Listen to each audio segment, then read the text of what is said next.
In today's video, I'm going to talk about how where you were can determine changing your fears, phobias, and anxiety.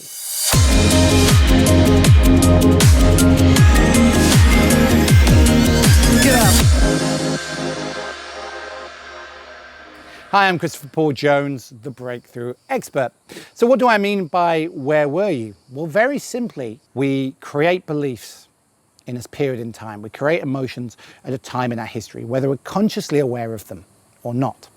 And so one very simple question to ask yourself is to pinpoint the moment in time you created the beliefs and emotions that led up to your phobias, your fears, your anxiety, is just to ask yourself a question. Now, it's good to do this from a place of relaxation, from a place of calmness, and from banning the word, I don't know. If you're going to start saying, I don't know in your head, just go, well, if I was to know, if I was to guess, and just go with what comes up, because very often your first answer will be the correct one. So ask yourself this question: where was I when I created this fear of X?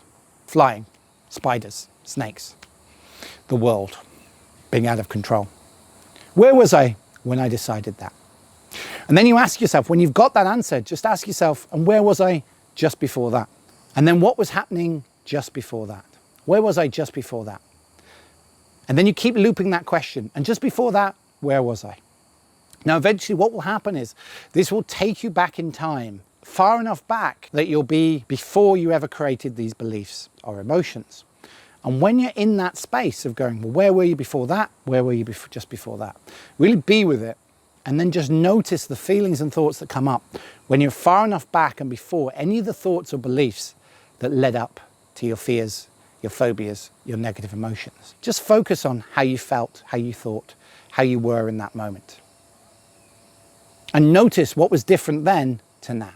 What decision did I make in that moment? So it does two things. It gets you associating to before you created these fears. It also helps you pinpoint what was going on. This is a simple version of the technique I did with Lou, where you're changing time. And by doing it, you can change your perceptions to it. But once you've pinpointed it, you can also do the other techniques that I have, the other videos, try the other processes, and see how you get on. If you like this video, as always, please like, subscribe, and share. And until next time, I'm Christopher Paul Jones. Get up.